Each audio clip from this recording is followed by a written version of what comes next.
Oi, gente. Espero que todos estejam bem.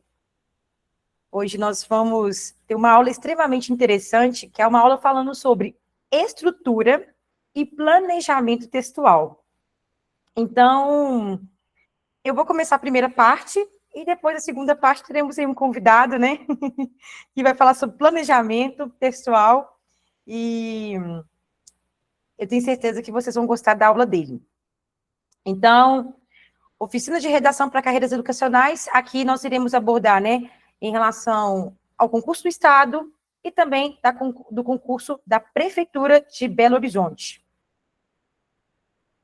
Bom, a estrutura, gente, da redação do Estado é a mesma da questão discursiva da Prefeitura de Belo Horizonte? Não, não é a mesma estrutura. E aí, algumas pessoas estão fazendo a redação dentro de uma questão discursiva. E algumas pessoas estão fazendo questão discursiva na redação do Estado. Ok. Lohane, eu vou tentar os dois concursos. Ótimo. Sugiro que sim. Mas, contudo, entretanto, vocês precisam se atentar à estrutura. Porque o Estado, né, o concurso do Estado, ele é uma redação dissertativa argumentativa que lembra um pouco a estrutura da redação do Enem. E a questão discursiva da Prefeitura de Belo Horizonte, ela é totalmente diferente. Ela é dissertativa argumentativa também, tá? Mas ela tem uma estrutura específica, né? Então, vocês precisam se atentar a isso. E aí eu vou mostrar para vocês por meio de um esquema, né? Como que funciona essa estrutura. Bom, antes nós precisamos compreender a macroestrutura, que são diferentes, né? Nós temos, por exemplo, a macro e a microestrutura. E cada edital apresenta as suas regras específicas. Por exemplo, no Estado, a dissertativa argumentativa, você tem um mínimo de 20 a 30 linhas. Aí você me pergunta, eu posso fazer o mínimo? Sugiro que não. Nós estamos nos qualificando aqui na oficina para que possamos fazer uma escrita coesa, coerente, que, para o Estado de Minas Gerais, você consiga fazer 30 linhas, tá? Já para a Prefeitura de Belo Horizonte, nós estamos nos capacitando para 15 linhas, né? Para 15 linhas. E então, vocês precisam compreender que cada edital apresenta a sua regra de forma específica. Então, é uma construção. Aí tem uma imagem aí de uma construção, é nesse sentido. Quando você compreende que a macroestrutura, né, de uma forma mais ampla, o que seria, então, dissertativo argumentativo? Vou passar para vocês. E quando pensamos numa estrutura micro, já como que você vai articular essas ideias? Beleza? Então, fiquem atentos, prestem atenção. Quem tiver que pegar o caderno, pega, vai anotando. No final, né, já vai anotando algumas dúvidas para que vocês façam as perguntas. E aí, gente, falando do Estado, em primeiro lugar, nós sabemos que a prova será em outubro. De qual ano? 2023. Este ano, né? E aí nós temos uma dissertativa argumentativa, preferencialmente para utilizar a caneta preta, mas você também pode usar azul. Mas se eles falam com você, de preferência, a caneta preta, antes da prova você vai comprar uma caneta e vai testá-la, tá? E, se possível, leve 2 a 3 canetas, né? Nós temos que nos prepararmos da melhor forma possível. Bom, quando nós pensamos em estrutura, temos que compreender que essa dissertação, ela requer parágrafos, ela requer blocos de parágrafos. E quantos parágrafos, Lohane, você sugere? 1 parágrafo para a introdução, 2 para o desenvolvimento e 1 para a conclusão, tá? Então, você tem a introdução, que você apresenta o tema, você contextualiza o tema, e daqui a pouco eu vou passar, né, detalhando mais essas informações, e também vou disponibilizar o material para vocês lá na plataforma, para que vocês tenham acesso, né, a essas informações. E aí, no edital do Estado, salienta que o mínimo é 15 linhas. Aqui nós não vamos trabalhar com o mínimo. Nós vamos nos esforçar para escrevermos 30 linhas, tá bom? E então, aqui é um mapa mental para você compreender o quê? O mínimo, o máximo, que você precisa, sim, fazer parágrafos, tá? E daqui a pouco eu vou passar para a estrutura da discursiva, e aí eu vou passar de uma forma mais detalhada como você vai estruturar a introdução, o desenvolvimento e a conclusão. Em relação à Prefeitura de Belo Horizonte, você tem uma discursiva. E nós já falamos que a discursiva, ela requer um posicionamento crítico, uma escrita mais teórica, né? Você precisa ler o módulo 2 do seu edital, porque ali você vai trazer o quê? Leituras, fundamentos para a sua discursiva. Eles já pontuaram no edital. A redação vai ser o tema, né? Vai ser a partir do módulo 2 do seu cargo, ok? E aí, pessoal, nós temos um máximo de 15 linhas. Ai, Lohane, na hora eu fiz 16. Cancelado. Simples, gente. Eu brinco assim. Você deseja ser reprovado? Vou te dar algumas dicas. Não faça redação. Segundo, façam 16 linhas, por exemplo. Não, eu quero ser aprovado e aprovado fechando a redação discursiva, porque eu sei que as pessoas não estão treinando a redação porque acham que, eu vou dar conta. E aí, o que acontece? A nota vai lá embaixo. E por que eu sei disso? Porque ano passado eu também tentei a prova da Prefeitura de Belo Horizonte. Ano passado eu tive essa experiência. Ano passado nós tivemos estudantes que não foram aprovadas. Pessoas que eu conheço também que não foram aprovadas aonde? Na discursiva. Não é fácil escrever, gente. É um processo que exige da gente planejamento, leitura, concentração, repertório, enfim. E aí, nós temos um parágrafo padrão. Como que funciona isso, parágrafo padrão? Você pode fazer um parágrafo ou 2, no máximo. Então, ano passado, eu, Lohane, fiz 2 parágrafos, tá? Eu fiz um para introdução e o primeiro desenvolvimento, e eu fiz o segundo parágrafo, tá? Para o desenvolvimento final e a conclusão. A Ariadne não. A Ariadne fez um parágrafo padrão.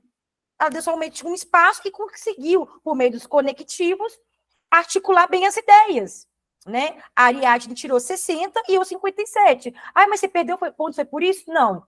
Porque depois, quando eu analisei lá, eu acho que eu errei uma questão de concordância. E aí você fala assim, nossa, você dá letras. Aí acontece, gente. Na hora do estresse, na hora que você faz uma redação e você não faz a revisão final. Então, as dicas que eu passo para vocês, eu também tenho que segui-las. Eu preciso segui-las.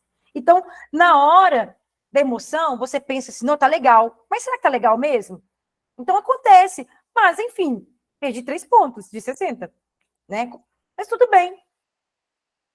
Fiquei aprovada, né? É igual eu falei com vocês. Fiquei em primeiro lugar na cota racial, pardo, né? Na classificação de pardos e negros. E em 10º na ampla. Ambos dentro das vagas. Então, eu estava tranquila, né? E meu objetivo, a princípio, nem era trabalhar na Prefeitura de Belo Horizonte. Já que eu entrei, faço questão de estar lá até o FMG me chamar, né? Bom, e aí, tudo na vida requer introdução, desenvolvimento e conclusão. Vocês compreendem que, mesmo que eu faça uma resposta, né, uma resposta curta, de 15 linhas, né, ela requer uma introdução, ela requer uma contextualização, ela requer um conectivo de conclusão, por exemplo, torna-se importante ressaltar. Portanto, você precisa mostrar que você sabe escrever, que você compreende a estrutura, né?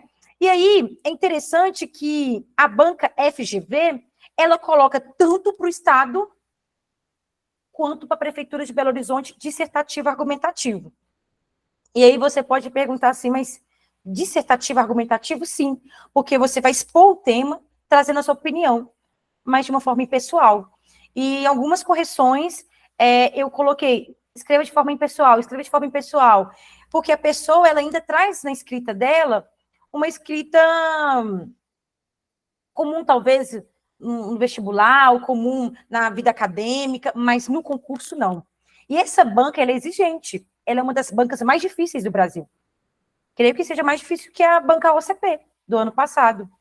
E isso não é para que vocês fiquem com medo. Isso é um alerta para que vocês compreendam a importância de um estudo, compreendam que a leitura é importante, que vocês precisam, sim, de cronograma, planejamento, precisam cuidar da alimentação, do físico de vocês, tá?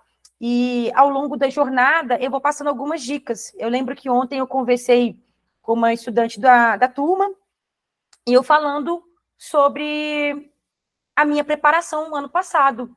Eu fiquei aproximadamente um mês sem receber ninguém na minha casa, porque estava tendo um surto, né, de gripe, um pouco ainda da Covid, e eu lembro que o Caio falou assim, Lola, não receba ninguém na sua casa para que você vá bem para o concurso, porque se você ficar gripada, seu rendimento vai cair, né, e aí são coisas assim, por exemplo, eu comentei para ela ontem que eu não estava saindo para lugares perigosos, por exemplo, me convidaram, vamos para a Serra do Cipó, numa cachoeira. Eu pensei, vai que eu escorregue. Entendeu, gente? Vocês precisam se resguardar. Ai, Lohane, mas você está sendo pessimista. Gente, eu estou sendo realista. Num momento de preparação, você precisa, 15 dias antes, evitar algumas coisas e se concentrar, controlar a sua ansiedade. Então, são dicas que, às vezes, um cursinho está preocupado muito mais com o conteúdo. Mas o que adianta a pessoa saber todo o conteúdo e super bem, né? E super bem, assim, no simulado em casa, mas chega no dia, tá passando mal. Chega no dia, tem um desmaio. Isso acontece, tá? Bom, agora, falando um pouquinho sobre essas categorias, esses blocos, nós temos que pensar o seguinte. Gente, para qualquer redação, a introdução, o que significa introduzir algo? Até numa apresentação oral ou escrita. Você precisa apresentar e contextualizar o tema. Então, você precisa compreender que a leitura do texto motivacional, do texto motivador, é importante. Aquela leitura é essencial. Eu lembro que chegou um aluno lá do Guarujá, ele falava assim, eu não leio os textos motivadores. Aí eu falei assim, por que não? Não, para não me influenciar, copiar nada. Eu falei assim, meu amor, não, se você for um cara inteligente, o texto ali, ele só vai te mostrar um caminho. Ele vai te dar um direcionamento.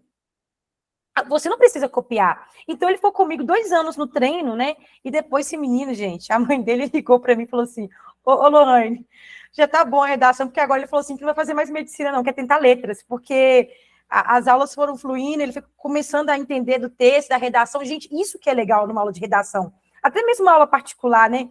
Que a gente vai treinando vários temas, escrevendo, reescrevendo. Chega um momento que você se encanta, você se apaixona pelo processo de escrita, tá? E aí, nessa introdução, requer uma elaboração de uma tese. E tem pessoas que não compreendem o que é uma tese até hoje. Tudo bem, vou falar para vocês.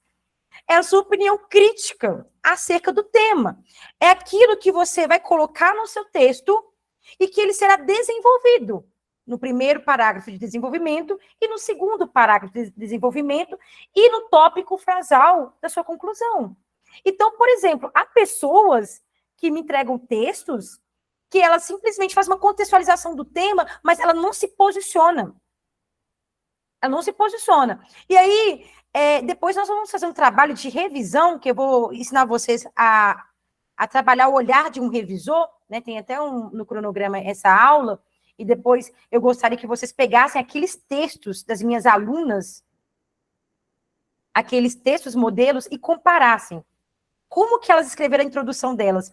Você vai conseguir perceber que, primeiro, elas contextualizaram o tema, e depois elas colocaram um posicionamento acerca daquele tema que elas foram desenvolvendo, tá? E aí, na introdução também é permitido o uso de definições. O tema é bullying. Se você já sabe o conceito, você pode trazer a definição. Pode ser uma comparação também. Se você tem um dado que fala que os países da América Latina, por exemplo, apresentam baixo rendimento em relação aos países da Europa, em relação à educação, você pode fazer uma comparação, porque talvez você fez uma pesquisa, um TCC, talvez você já investigava alguns dados, então você pode fazer assim, uma comparação de país, uma comparação relacionando o Brasil com o outro, relacionando uma comparação, enfim, depende do tema, né? Alusões históricas, você pode trazer um contexto histórico, por exemplo, vou falar sobre tecnologia, eu vou falar sobre a revolução tecnológica, eu já estudei esse tema, eu posso trazer isso na minha introdução. Você pode trazer uma citação, mas de forma direta, eu prefiro uma paráfrase. Porque eu conheço algumas citações de autores famosos, que eu utilizo às vezes até no meu discurso, mas eu não sei ela na íntegra. Então, eu não vou colocar entre aspas. Eu vou colocar de acordo com a perspectiva de Magda Soares, de acordo com a perspectiva de Paulo Freire. Então, você vai criando mecanismos linguísticos na sua introdução, de repertórios, a partir de quê? Até mesmo de leituras de modelos de redação. E por meio de uma escrita ativa, tá? Outra questão, deixando muito claro para vocês, bem claro em relação à tese. A tese, então, gente, anotem aí. É a ideia central. Essa ideia central, ela irá conduzir, ela irá direcionar a sua argumentação e sua reflexão sobre o tema. Eu lembro que, quando eu trabalhava num colégio particular de Belo Horizonte, o ensino médio, eu era professora de redação para o Enem. E nós estávamos falando sobre a questão... Ai, gente, como que era? Um tema polêmico. Enfim, eu vou criar aqui um tema polêmico. E os alunos tinham que introduzir e defender a sua tese. O que é a tese? É a opinião dele, de forma impessoal, sobre o assunto. Se é a favor ou não do aborto, lembrei. E aí eles falavam assim, professora, aborto. Professora, se eu colocar que eu sou a favor, eu falei assim, você tem que saber defender os seus argumentos, trazendo dados, trazendo pesquisa que você foi investigando ao longo do treino. Entende, gente? A tese é isso, tá? A tese é você se posicionar em relação ao assunto. Então, por exemplo, educação inclusiva no ensino regular. Qual que é o seu posicionamento? Qual que é a sua tese? Você é a favor ou você é contra? Entendeu? É nesse sentido. Porque dependendo do tema, você tem que se posicionar. E aí, para que você consiga convencer o seu corretor, é por meio dos seus argumentos. Beleza? Bom, quando a gente pensa, então, nesse desenvolvimento, você precisa trazer um posicionamento crítico. E aí, há dois conceitos. O que é crítico, senso crítico e senso comum. Senso crítico é quando já envolve a ciência, tá? Quando envolve um dado, uma pesquisa, um levantamento do IBGE. O senso comum é quando é algo falado na sua comunidade, por exemplo, ou na sua cultura. Então, por exemplo, o chá de boldo. Gente, eu estou inventando aqui, tá? Antigamente, minha avó falava assim, o chá de boldo vai te ajudar em tal coisa, enfim. Ali era um senso comum na época. Com certeza, hoje em dia, por meio das pesquisas, revela-se, então, que talvez o chá de boldo, ele possa te auxiliar em alguma dor, não sei. Por exemplo, essa planta, ela te auxilia no emagrecimento. Às vezes, na sua comunidade, na sua cultura, eles falam sobre isso, mas não tem, às vezes, uma fundamentação. É algo que é um costume. Então, nós temos que tomar cuidado com alguns posicionamentos, né? Porque tem posicionamentos que eles estão dentro de uma lei. Tem posicionamentos que não, está no senso comum. Eu acho, eu penso. Então, cuidado com isso, tá? É necessário, então, gente, explorar os argumentos de forma profunda. Aí a pessoa coloca assim no texto, é importante a tecnologia, porque ajuda no desenvolvimento das crianças. Que desenvolvimento, meu bem? O corretor do outro lado, gente, ele é questionador. Mas não pense vocês, a Lohane é chata, a Bruna que está na equipe dela é implicante, a Maria que está na equipe dela é implicante. Não é isso, tá? Na realidade, o corretor ele começa a fazer perguntas, porque o seu texto apresenta lacunas, tá? Porque o seu texto apresenta lacunas. E evite também, gente, ideias superficiais. É essa ideia que você não consegue aprofundar. É uma ideia que você está ali muito no senso comum. Todo mundo escreve assim.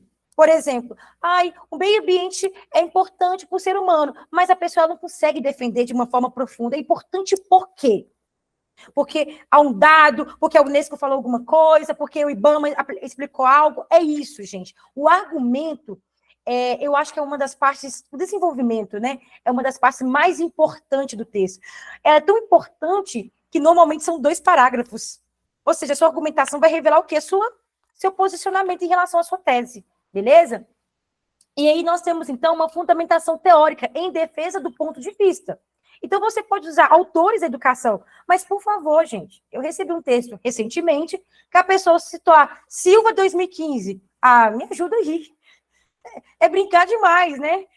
Bom, aqui no curso tudo bem, eu ainda alerto, mas lá na banca o corretor vai rir de você, vai assim, quem que é Silva, meu amor? Quem que é Silva? Você tem que contextualizar. Silva, professor da USP, entendeu? Porque há vários Silvas. Agora, Freire, tem o Paulo Freire, mas tem outros Freires também.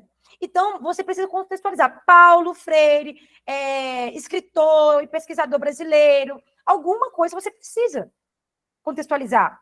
Então, você precisa trazer uma legislação, por exemplo, e não é colocar sua sigla, não. Lembrando que o seu corretor normalmente não é formado em pedagogia, não, tá? Seu corretor é formado em letras. E certamente ele não é de Minas, porque já que o concurso vai ocorrer em Minas, eles precisam fechar com alguém lá do Pará, lá de São Paulo, do Rio, para não ter ligação próxima. Então, por exemplo, a última correção que eu participei da Consulplan era lá do Paraná. E eu, de Minas, como corretora, a gente não conhecia ninguém. Eu conheci alguém lá que está fazendo concurso? Talvez sim, mas vou saber, mais de 40 mil inscrições? Não tem como. Então, a pessoa, ela precisava trazer o quê? Primeiro o nome, depois a sigla. Não, ela colocava a sigla. Ô, gente, vou falar a verdade para vocês. Eu, agora como revisora, não tenho tempo para ficar pesquisando, não, gente. Sabe quanto tempo que a banca estipulava para a gente? 6 minutos de correção. Minha filha, só notinha ruim. E quem me conhece sabe. Tô ligando, não. Nossa, você é cruel. Não conheço. Era o dever da pessoa contextualizar. Era para ela facilitar a minha vida. O que eu faço hoje em dia? Eu já sei que nós temos uma equipe, né, de banca, né, que eu trabalho como freelance em algumas bancas, e eu participo das reuniões. Aí, o que eu faço hoje em dia? Eu ensino os meus alunos a pensar assim, eu preciso facilitar a vida do meu corretor. Primeiro, escrevendo com a letra legível. Segundo, deixando para ele tudo muito claro. Quem que é Silva? Quem é fulano? Quem é ciclano? Porque, vou falar a verdade para vocês, tem autores como Magda Soares, que quem conhece é o pessoal da pedagogia, na maioria das vezes. Tem gente da letras que é da linguística, nem está lembrando muito da Magda, ou passou por ela, mas não tem uma bagagem sobre ela. Então, atenção quanto a isso, tá? Outras coisas também, dados científicos, gente. Saiu um dado recente que 54% dos brasileiros estão tomando um antidepressivo, tá? Eu achei esse dado muito interessante. O que eu faço? Eu anoto no meu caderno, no meu diário de escrita, beleza? Bom, pensando na conclusão, nós temos que fazer o fechamento das ideias. Então, quando você pensa em estrutura, você tem a introdução, o desenvolvimento e a conclusão. Você precisa fechar as ideias principais. Você precisa resumir um pouco os seus argumentos por meio de um tópico frasal, por meio de uma frase de reflexão, entendeu? E, se possível, trazer soluções. Porque, normalmente, a banca FGV, ela trabalha com o tema social da educação. Ela trabalha com um aspecto que, por exemplo, precisa melhorar, com um desafio que vem sendo vivenciado, uma desigualdade, e sempre não é só nessa banca, mas em outras, é interessante você mostrar assim, olha, eu tenho uma conclusão interessante para isso. Ainda mais porque vocês são formados no ensino superior. Vocês precisam se colocar neste lugar. Eu chamo a atenção de vocês. Vocês precisam, sim, ler artigos científicos. Vocês precisam, sim, saber se posicionar de uma forma mais coerente, né? Até numa fala de WhatsApp. Vocês precisam contextualizar para outra pessoa do outro lado, deixando claras as informações. E pensa numa redação para concurso e um concurso estilo FGV. Além disso, eu preciso que vocês sinalizem que a conclusão de vocês vai fechar com chave de ouro. Mas como, Lohane? Usando conectivo. Tem gente que faz a conclusão, eu falei assim, cara, isso é conclusão? Ou eu não teve conclusão? Gente, coloca aí umas dicas aí, ó, de conectivo. Portanto, torna-se importante ressaltar aqui, coloca 3 pontos. Diante do exposto, diante daquilo que eu falei na introdução, no meu desenvolvimento, é relevante ressaltar aqui. Gente, grava isso. Um desses dois aí falava, usar em todas as redações minhas. O concurso é em outubro mesmo? Não vou ficar inventando moda, não. Ah, eu quero mais fácil, Lola. Portanto, pronto. Coloca só portanto. Desse modo, sendo assim, enfim, pegue a tabelinha de conectivos, pegue uma tabelinha de conjunções. Vou enviar para vocês? Vou. Mas não espere nada mastigado também, não. Tem autonomia, como diz Paulo Freire. Pesquisa também. Avance também na escrita de vocês. É a aprovação de vocês em jogo. Então, é necessário avançar. Bom, eu tenho algumas orientações essenciais para vocês.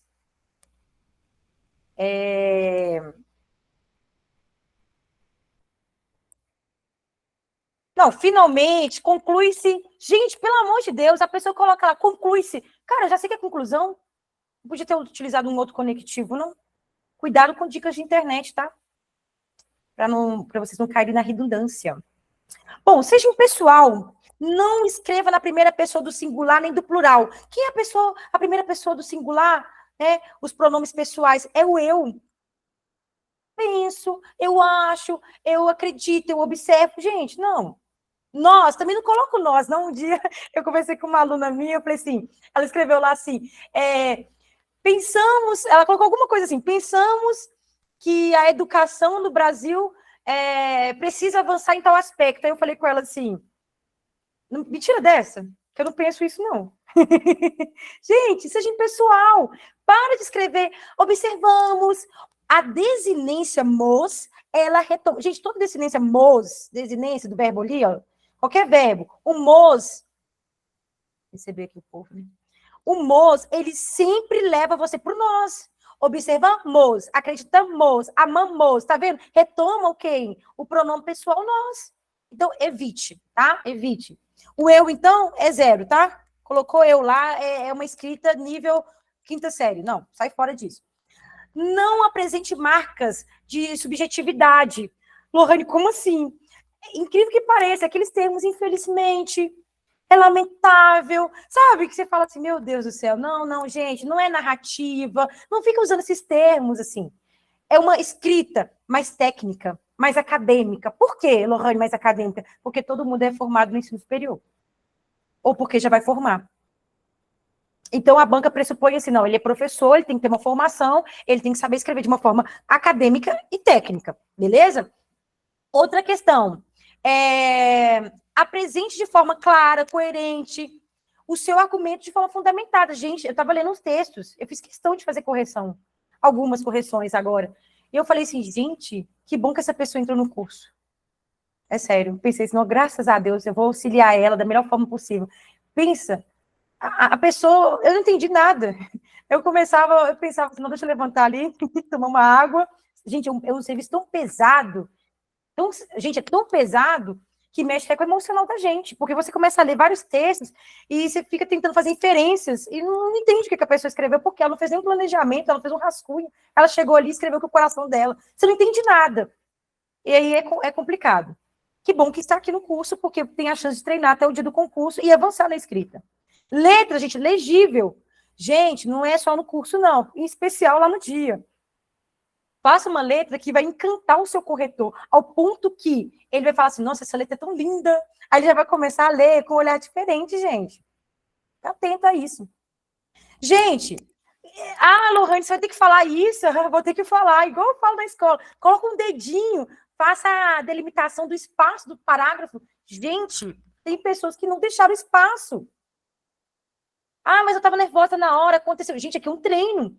Aqui no treino, você tem que fazer a sua melhor versão, para que você chegue no concurso preparada e preparado. Beleza? Organize as ideias a partir de uma lógica, de uma ordem lógica.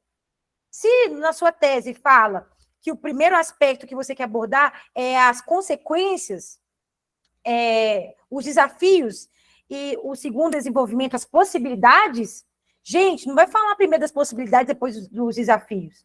Siga uma ordem lógica. Se sua tese fala, torna-se importante ressaltar os desafios e as possibilidades. Então, o seu primeiro desenvolvimento vai falar sobre o quê? Sobre os desafios.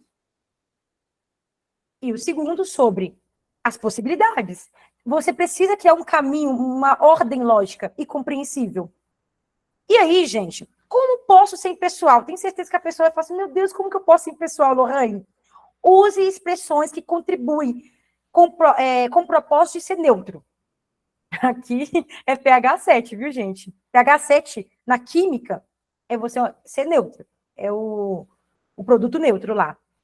Você precisa ocultar o agente, o sujeito da oração. Exemplo, eu acho que, eu penso que, eu observo que. Não, pode parar com isso. Não, pode parar. Não, aqui no curso não, nem na vida. Não, isso não. Fala-se muito sobre, olha aí, gente, o se. Observa-se. Aprende-se na escola a importância da... Gente, anota isso aí. Aprende-se na escola. A pessoa colocou assim, na minha escola... ensina-se tal coisa. Não, na minha escola não. Na minha escola você trouxe o eu. Você trouxe a sua subjetividade, é na sua escola.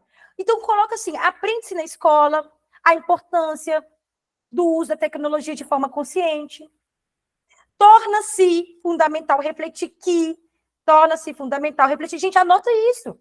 Porque você fala assim, que legal, eu estou escrevendo aqui. Como que a Lohane falou mesmo, para assim, pessoal? Torna-se... Eu acho fundamental refletir que a tecnologia, não faça isso não, beleza? Então, tira o eu e tira o nós, tá bom? Uso gramatical do sujeito indeterminado. Gente, pode cair uma questão assim, na prova objetiva de português. Identifique o sujeito indeterminado. É isso, olha, fala-se sobre quem fala. Não se sabe.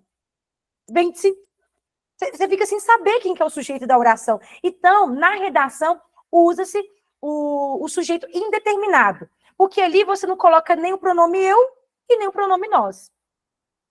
Depois eu vou compartilhar esse material com vocês, tá bom? Antes de escrever o meu texto, eu preciso... Olha, gente, eu falei isso no plantão. Quem participou é um resumo do plantão. Porque as pessoas fazem perguntas e eu consigo melhorar minha aula a partir das perguntas dela. Então, antes de escrever meu texto, Lohane, o que eu preciso fazer? Pensar na argumentação central. Parar para pensar.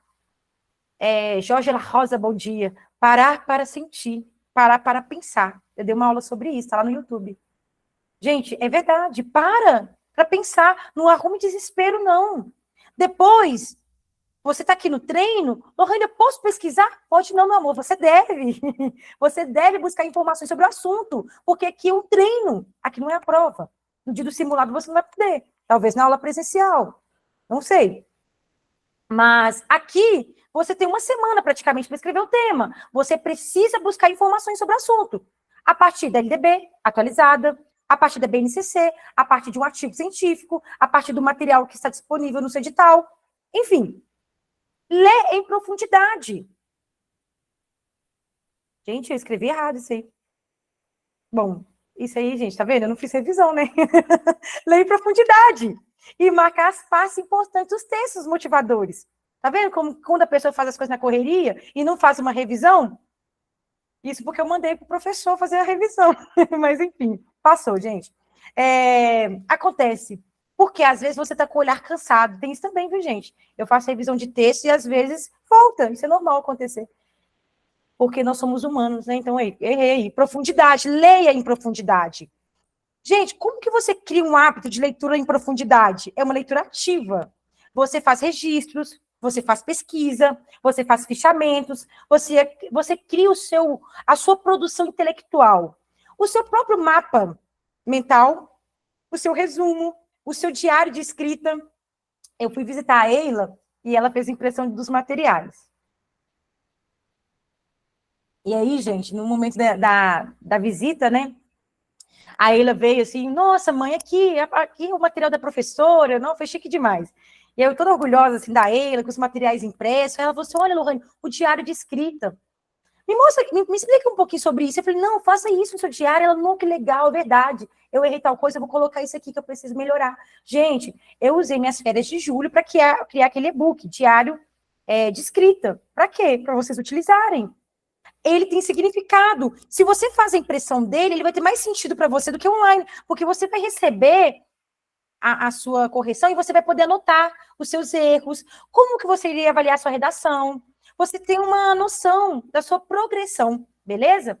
E aí, gente, para você escrever bem, para que você consiga escrever bem, você tem que ser um bom leitor. Você precisa ler. Ah, Lohane, eu não estou conseguindo ler. Ouça um podcast. Veja um vídeo. Gente, eu aprendo tanto. Eu falo isso, né? E é verdade. Às vezes eu estou aqui lavando vasilha. Isso é normal. Eu estou ouvindo. Eu estou trabalhando nesse momento a audição. Porque o cego não trabalha a audição dele. Eu trabalhei dentro da Secretaria de Educação lá na SMED, na diretoria de educação inclusiva. Então, nós temos pessoas cegas lá, 2 pessoas. E eles trabalham muito a audição. E quando eu trabalhava com a comunidade surda, eles trabalham muito o quê? O visual. Gente, trabalha em todos os sentidos, então. Ah, tô lavando vasilha, tô sozinha em casa. Ah, vou ouvir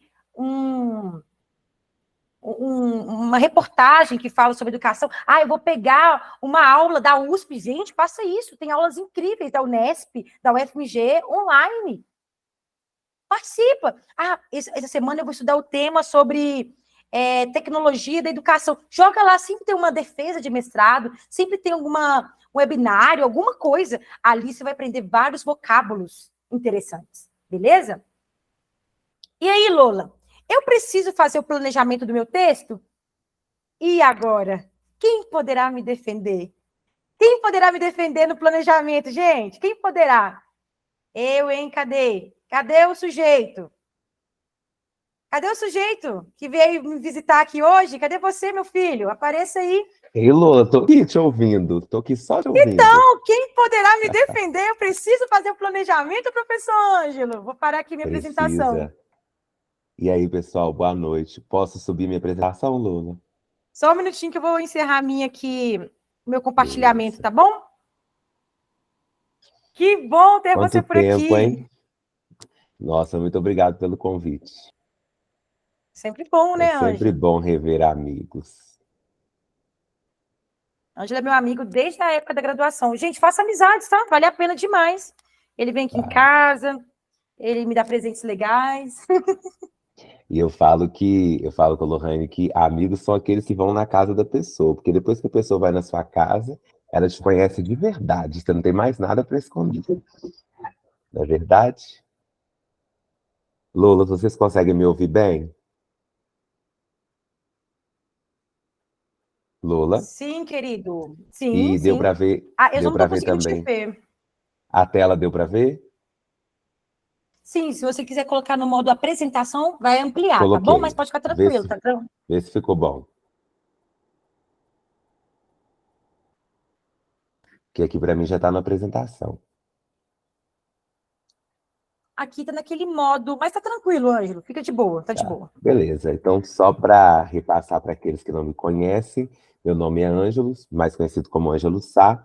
Sou graduado em Letras pela UFMG, especialista em Gestão Escolar pela Universidade de São Paulo, pedagogo em formação pela Faculdade Trilógica Nossa Senhora de Todos os Povos e atualmente mestrando em Literatura de Língua Portuguesa pela PUC Minas. Vou falar um pouco para vocês hoje sobre essa questão do planejamento textual e eu gostaria de trazer um pouco de reflexão para nós fazermos esse deslocamento mesmo no pensamento, né? Eu lembro que em algumas versões anteriores eu falei um pouco sobre planejamento e eu estava até comentando hoje com o motorista do Uber quando eu voltava para casa. Falei, olha, eu fui a um curso como professor convidado E eu já falei sobre o tema. E aí, quando eu falei que eu ia vir de novo, era logo que eu ia chegar aqui no dia do planejamento textual. Falei, Lola, eu vou ir logo no dia do planejamento e eu não posso falar a mesma coisa. E eu penso que a gente tem que trabalhar muito com essas coisas. Agora que eu posso usar eu mesmo, né, gente, que eu estou na informalidade, e não é um texto com aquela estrutura belíssima, como a Lola estava explicando. O que a gente tem que ter em mente? Temos que sempre ter uma referência. Então, eu trouxe hoje aqui um exemplo para vocês guardarem na memória. Eu trouxe a Matrioska, que é conhecida como a boneca russa. Não sei se todos já conhecem. Por que eu trouxe a boneca russa? Eu vou deslocar um pouco esse pensamento. Na história, conta-se que é um brinquedo tradicional lá da Rússia e que ele simboliza muito essa questão do afeto, da maternidade. Mas vamos deixar de lado essa parte e eu vou pegar o que me interessa. Por que eu trouxe o exemplo da boneca russa? Não sei se vocês já viram, mas a boneca russa ela tem geralmente uma boneca grande e quando você vai abrindo ela tem várias bonecas dentro dela. Que analogia que eu faço? Quando a gente olha para essa boneca sem cor, eu penso na nossa folha com pauta. Quando a gente precisa escrever um texto, a gente precisa trazer uma cor para ela. E quando eu penso nessa boneca já completa e que nós vamos abrindo, isso é, na verdade, os acessórios que nós vamos trazendo para o nosso texto. E aí eu trouxe uma citação aqui de Paulo Freire, a Lula falava Ângelo, sobre... Oi. o slide não está passando, tá bom? Está na sua apresentação pessoal. Gente, então vamos ver se assim fica melhor. Agora ficou? Agora sim. Vou deixar assim que eu vou abrindo e fechando então. E aí, voltando a essa ideia da boneca, o que eu penso? Quando a gente se depara com aquela folha com pauta, a gente precisa saber o que eu vou encaixar dentro dessas 30 linhas, né? O que eu vou encaixar dentro dessas 20 linhas, dependendo da banca. Eu falo 30 porque a gente pensa muito na redação do Enem. Mas se a gente for pensar em algum concurso, alguns são os 20 linhas, né? E aí, o que a gente precisa entender? Eu preciso fazer um planejamento. Ângelo, planejamento é igual resumo? Não, planejamento não é igual resumo. O planejamento, quando a gente pensa nessa ideia do planejamento, a gente pensa no o que eu vou fazer. Lembra quando a gente está planejando uma viagem? Vou trazer esses exemplos do dia a dia. A gente precisa pensar, eu tenho que reservar o hotel onde eu vou ficar, eu preciso planejar, eu preciso montar minha mala, eu preciso fazer isso tudo para que o dia de fato aconteça. Então, mesmo que a gente já tenha se apropriado daquela estrutura textual, eu preciso planejar. Aí eu vou falar o que na minha tese? Aí eu vou colocar o que no meu primeiro parágrafo? Aí eu vou fazer 2 períodos? O meu período não pode ficar muito longo. Eu vou trazer referência de onde? Eu vou citar qual autor? Eu lembro que eu estava falando sobre escrita de artigo acadêmico com uma colega da área, e ela me falou assim, Ângelo, você sempre lê um autor diferente para você produzir seus textos? Eu falei, não, a gente acaba tendo aqueles prediletos, né? Igual a Lola citou alguns deles aí. Lola falou de Paulo Freire hoje, Lola falou de Magda Soares, que ela pensou no letramento, Lola falou de La Rosa. Por que a gente vai falando desses autores? Tem alguns autores que eles já são clássicos da nossa área, seja tanto da pedagogia quanto da letras. E a gente precisa ter isso em mente. Por quê? Porque são termos que eles têm que estar tão, tão introjetados dentro de nós para que nós possamos externar isso. Então, igual esse exemplo ali foi ótimo, quando a pessoa traz o Silva. O Silva não é... Tem muitos Silvas por aí, né? Não se traz um dado. E Lola falava também da Universidade de São Paulo, da USP. Toda vez que vocês citarem uma instituição, citem ela pela primeira vez no texto da forma completa. Mas vamos lá, o que a gente vai pensar sobre o planejamento textual? Se eu tenho aquela estrutura que a Lola colocou ali, eu tenho que entender, vamos supor que o tema é alfabetização e letramento nos anos iniciais, a partir do meio dos jogos. Como que eu vou partir disso? Eu tenho que saber, por exemplo, qual que é o jogo ideal para os anos iniciais. Eu tenho que pensar também como é que eu vou introduzir esse tema. Eu tenho que falar, então eu tenho que falar da alfabetização, eu tenho que falar do letramento, eu tenho que pensar na BNCC, porque eu tenho competências e habilidades, porque isso mostra que se eu falo da BNCC, eu já trouxe um domínio de algum documento normativo. E se eu falo do letramento com propriedade, eu mostro para essa pessoa da banca que eu domino aquele tema. Então, eu preciso planejar. Então, o que eu posso fazer no meu esquema? O tema, então, é letramento. Se o tema é letramento, eu vou pegar lá na minha folhinha e vou colocar o letramento. O que o letramento me lembra? Que eu preciso de saber um teórico da área, se vocês quiserem anotar aí, eu acho interessante. Eu preciso saber que no letramento eu tenho que ter um teórico da área. Porque eu não posso, esse termo letramento, foi eu que criei? Não foi. Se não foi eu que criei, eu preciso ter alguém que fala sobre ele. Então lá, peguei o tema, eu pego uma palavra-chave daquele tema, letramento. Então, o letramento, eu pego um teórico da área. Depois que eu selecionei um teórico da área, eu quero defender eu preciso nortear o meu olhar para outra parte do tema. Não falou que é nos anos iniciais? Eu preciso de algum teórico também que pensa sobre os anos iniciais. E antes disso, eu preciso saber qual fase que compreende os anos iniciais. E aí, quando eu penso depois no letramento nos anos iniciais, o que eu tenho que pensar? No meu sujeito, né? São as crianças lá, eu tenho que pensar nessas crianças.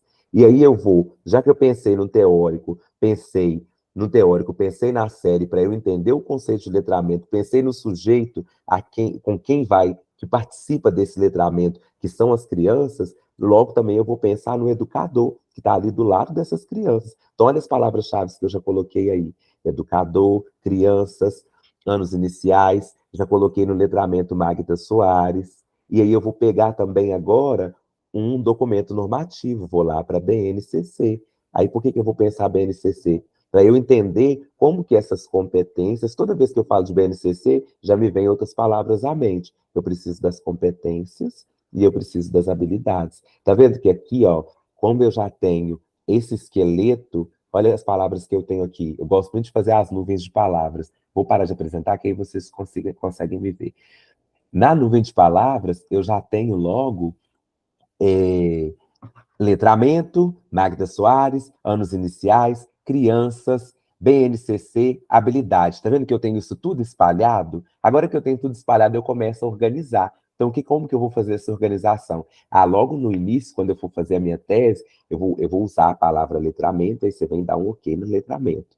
Vou falar também de Magda Soares, eu vou em Magda Soares. Vou falar dos anos iniciais. E aí, essas palavras-chave, vocês vão conferindo no checklist se elas estão aparecendo lá nos períodos que vocês estão montando. Porque são palavras-chave que elas vão fazer com que os olhos dessa pessoa que está me avaliando pense assim: olha, ele sabe, ele sabe.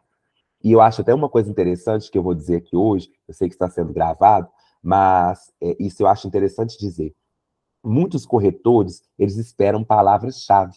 Quando a Lola colocou aí, termina o texto dessa forma, isso mostra certo domínio, isso mostra lá na taxonomia de Bloom que essa pessoa ela já evoluiu, ela já domina um outro nível de compreensão. Então, por exemplo, o uso de conectivos. Quando a pessoa utiliza conectivo, a gente sabe que aquela pessoa é um falante da língua, porém ele escreve muito bem e domina aquilo que está fazendo, porque a pessoa usa um conectivo. Quando a pessoa utiliza a vírgula no local correto, ela não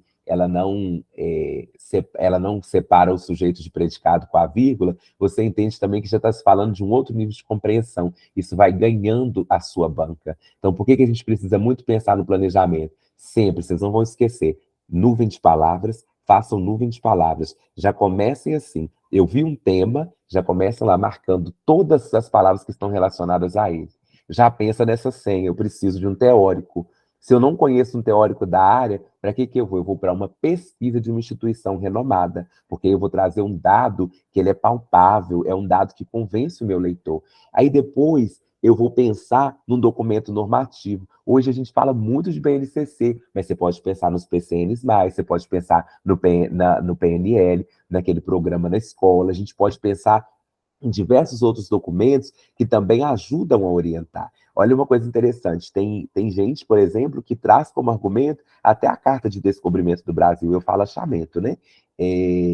Porque quando eu falo achamento, isso significa que eu falei isso propositalmente, porque até um texto que eu publiquei semana passada, eu falo dessa questão porque até o léxico, léxico significa as palavras que você escolhe, ela mostra para o seu leitor a sua posição política, a sua posição militante, ela mostra para ele qual que é a linha de raciocínio que você está desenvolvendo. Então, por exemplo, quando a gente vai falar do governo, eu preciso trazer esse tema, porque eu gosto dos temas polêmicos, quando a gente fala de golpe, foi golpe ou não foi golpe? tá? Não é para ninguém dar opinião, não, tá, gente? É só para levantar mesmo. Quando a gente fala de golpe, já mostra ali um posicionamento, é de esquerda ou de direita. Então a gente tem que tomar muito cuidado. Essa certa neutralidade, ela é interessante porque quando eu tenho o hábito de levantar uma bandeira no meu texto, por exemplo, por muito tempo eu li alguns textos da área da educação, onde se falava muito de uma escola sucateada. A gente entra no embate. Se a gente fala de uma escola sucateada, a gente fala de professores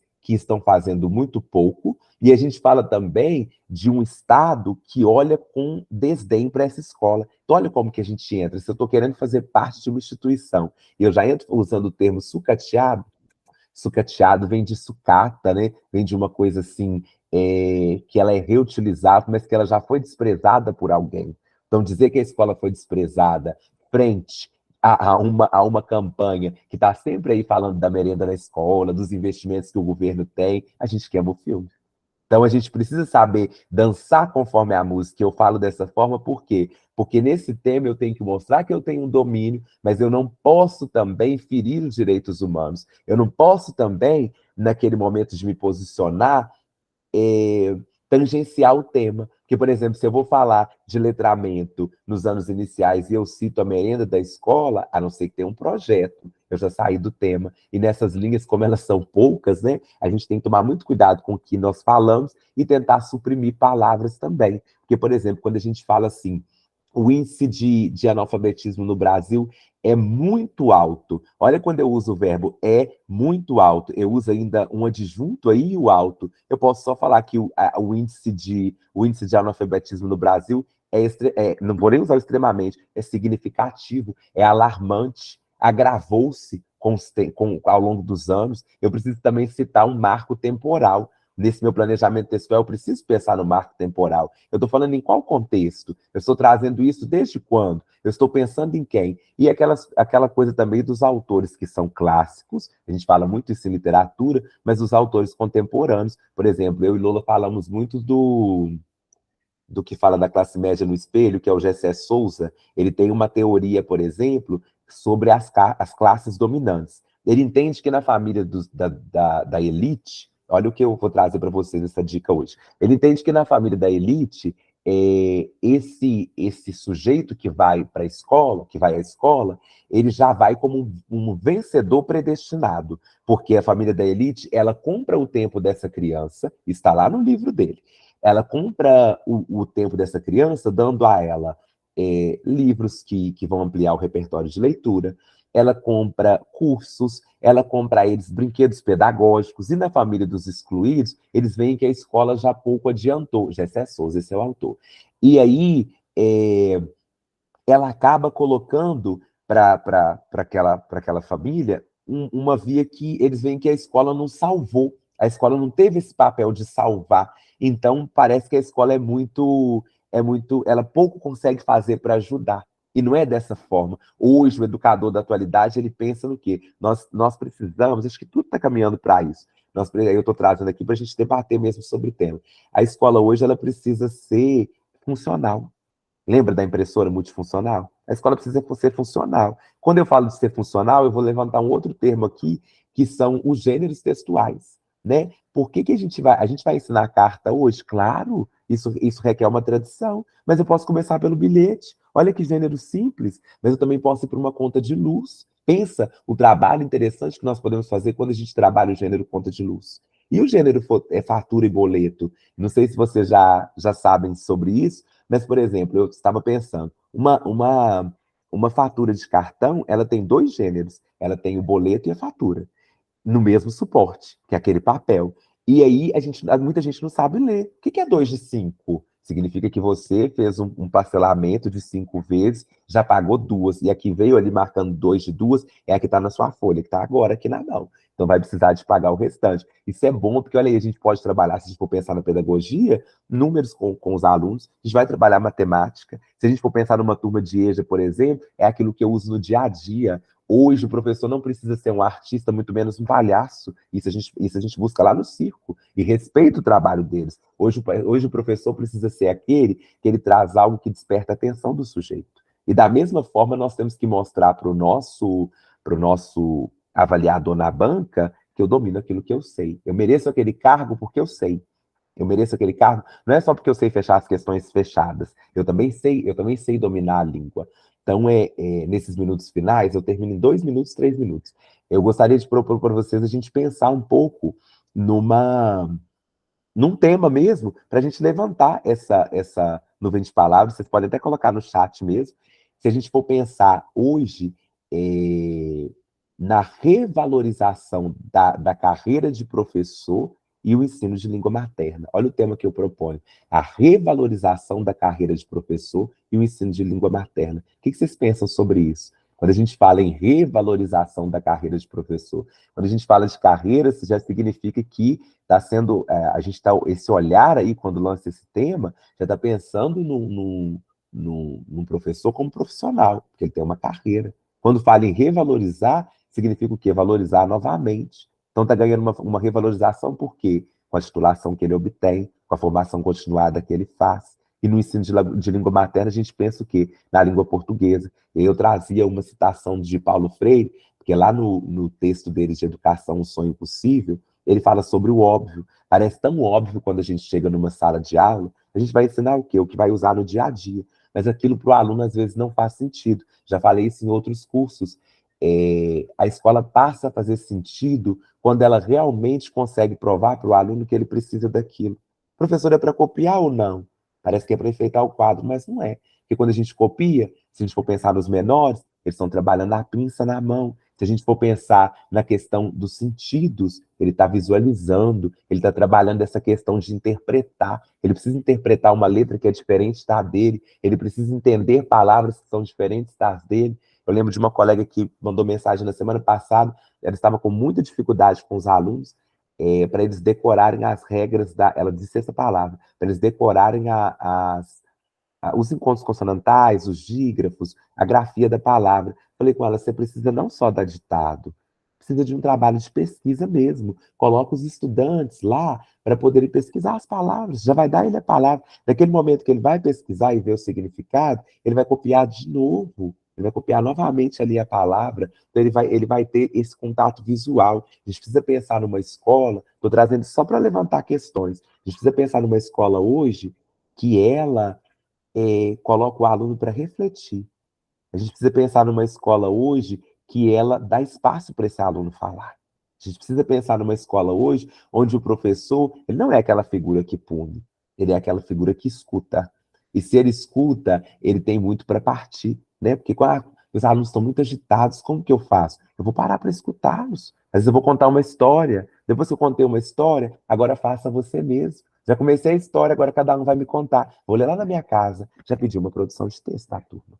Então, para a gente pensar um pouco nessa questão. Então, voltando ao planejamento, só para resumir, sempre pensem nisso. O próximo tema que Lola for passar para vocês de produção, peguem o tema, leiam o tema e já comecem a lançar uma nuvem de palavras. E façam essa fórmula. Alguns professores detestam fórmulas prontas. Não estou trazendo uma fórmula pronta, estou trazendo uma forma de você entrar para esse tema, de você se posicionar diante dele. Eu vi um tema, olho, penso, lá nesse passo a passo, vou fazer uma nuvem de palavras. Eu preciso de um teórico que fala sobre o tema, eu preciso de um argumento forte com dados, eu preciso de, se possível, citar os documentos normativos, e eu preciso de pensar quem são as pessoas que estão sendo contempladas com aquele tema. Quem que é o sujeito do tema? Lembre-se, um tema nunca é vazio. Redação do Enem, eles adoram fazer isso, é sempre no contexto do Brasil. É sempre no contexto brasileiro, para você pensar no seu nicho, né? Claro que a gente vai pensar no macro, que é o mundo, mas a gente precisa trazer para o nosso campo.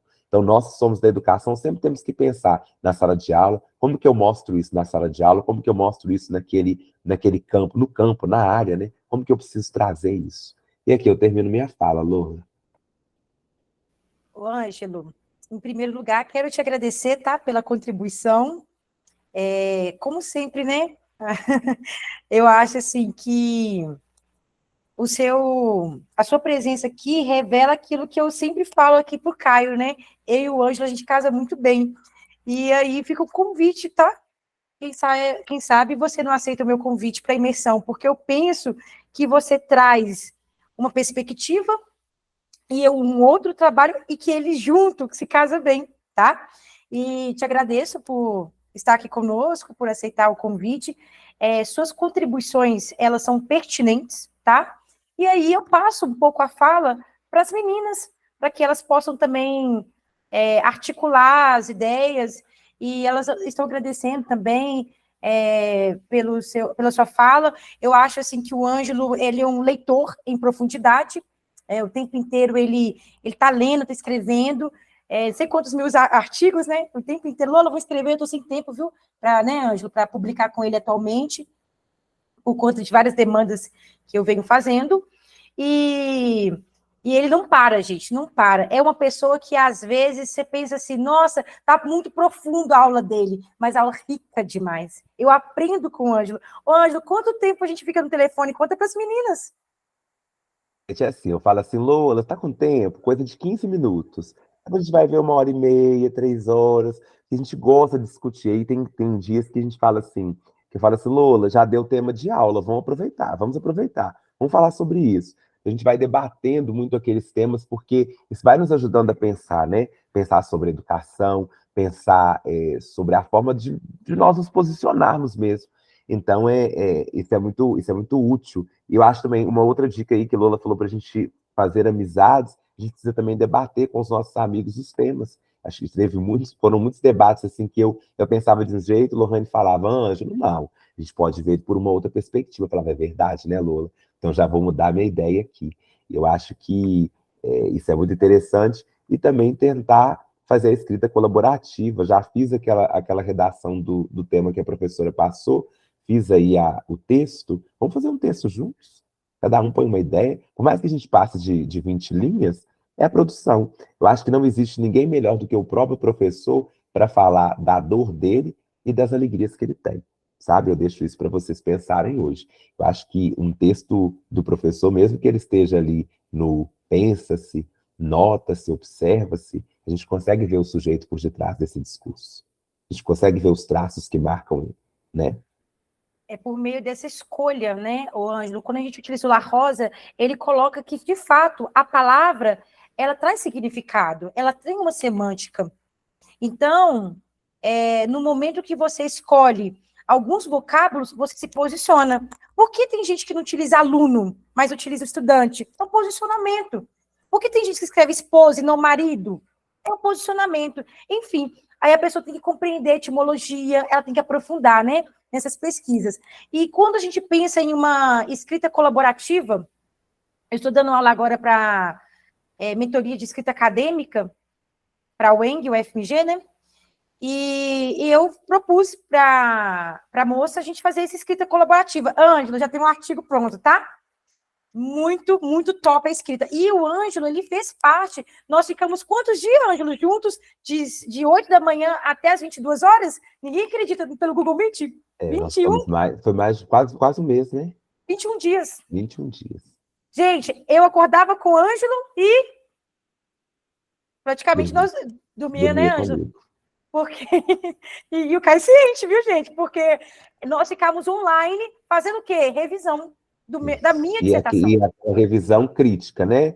Ah, você fez esse período, e aí? Por quê? Me explica isso um pouco melhor. Ah, não, tá claro isso, debatendo aquele texto, né? Não era nem pensando na banca, mas pensando nesse leitor que não seria, esse leitor que não é só o professor universitário, né? Que a intenção da Lohane desde o início, ela falou, eu preciso defender uma dissertação de mestrado, mas que ela pegue, que ela consiga contemplar esse meu sujeito leitor que está no campo, porque senão o texto perde o sentido, né? Outra coisa que eu gostei dessa palavra perder sentido, que a Lola usou uma vez, que ela falou assim, o que adianta um artigo publicado se ele não é lido? O que adianta um texto pronto se ele não é citado? Né? Então, a ideia de produzir os textos é exatamente para apoiar esse meu leitor, para que ele tenha embasamento teórico, para que desperte nele essa vontade de ler, de procurar outros assuntos, né? Exatamente. E aí, nessa contribuição, o Ângelo foi me dando direcionamentos. Lola, por que não fazer a sua consideração final agora, reformular, porque ela já estava construída. Vamos reformular? E ele foi me dando sugestões a partir da leitura crítica dele. E ele me questionava muito. Mas por que você colocou isso na sua escrita? E aí eu começava a defender. E aí, gente, depois eu fiz uma pré-simulação, né, Ângelo? Convidei até a Fabiana aqui do curso, a Eila também, e eu defendi para eles eu fiz a primeira defesa para eles, gente. Então, assim, olha a importância de você construir neste curso, construir na sua vida relações de interação, de trocas de saberes, como diz o Tardif, né, Ângelo? Sim. Essas trocas de saberes. Então, assim, às vezes a pessoa fala assim, pô, Lorraine fica 2 horas com o Ângelo conversando, nós falamos de tudo, e muitas das vezes reflexões, coisas que o Ângelo não quer ouvir, né, Ângelo? Quantas vezes você me ligou e a gente começa, e eu sou estressada, né, gente? O Ângelo não tanto. O Ângelo, ele é bravo, mas ele é muito mais tranquilo. Eu tomo muito chá. Hoje eu não fiz meu chá, vim para aula sem chá. Eu tenho realmente um hábito, literalmente, de tomar muito chá. É o que me deixa... E aí eu vou para o combate o tempo inteiro, né, Ângela, das conversas, e conversas que toda vez a gente fecha com uma reflexão, toda vez. Mesmo que a coisa que ele fale para mim eu não goste, e coisas que eu falo para ele. E muitas das vezes eu sou muito mais crítica, né, Ângela? Não parece tanto, mas eu faço muitas críticas, muitos questionamentos. E a gente sempre trabalha com a filosofia, né, Ângelo? Sim. Com a ciência, incrível que pareça, com a educação, com questões teológicas, enfim, a gente discute um pouco de tudo. E isso traz o quê? Fundamentação. Por isso que a gente consegue escrever vários artigos de temas diferentes, mas que envolvem o quê? A educação. Exatamente. Vou liberar para as meninas, tá, Ângelo? Obrigada. Vou liberar aqui para elas falarem com você um pouquinho. Podem ligar, viu, gente? O microfone, por favor, né? Boa noite, oi, Ângelo, tudo bem? Tudo jóia. Vou tentar ligar minha câmera, mas o meu notebook tá meio doido, tá subversivo. Benilda. Funcionou. Eu achei super interessante a sua nuvem de ideias, das palavras, porque eu tenho um defeito tremendo. A Prof. Laura sofre com meus textos, porque eu começo a produzir meus textos e vai vindo as ideias de uma palavra, vem umas sentenças e eu vou me perdendo durante a construção do texto. É um defeito, assim, de fazer a leitura como a leitura não muito profunda. Termino o texto, faço a leitura, vejo que está bom e já vou mandando. Não tem uma leitura assim, muito crítica. Eu tenho que aprender, eu sei que, né, é um defeito, mas tem que aprender a consertar isso. Eu achei super interessante a ideia das nuvens de ideias, de colocar as palavras e começar a ver as palavras-chave e com o texto, né, e procurar aprofundar mais no tema. Isso, porque se eu coloco ali uma palavra-chave, é como se fosse a minha boneca lá. Eu preciso ter uma coisa dentro dela. Se a minha palavra-chave está dentro daquele período, eu falo, estou no caminho certo. Já coloco um ok nessa palavra. Ok, estou ali. Então, eu tenho que ter essa palavra nesse parágrafo. Isso vai fazendo com que você faça a seleção correta para construir seu bloco coeso e não sair do tema.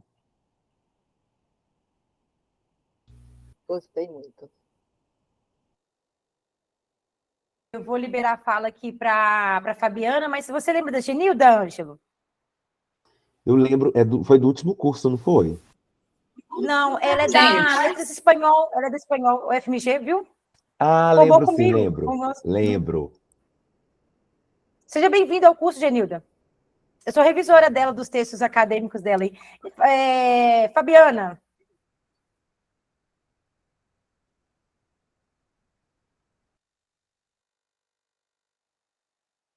Fabiana Souto?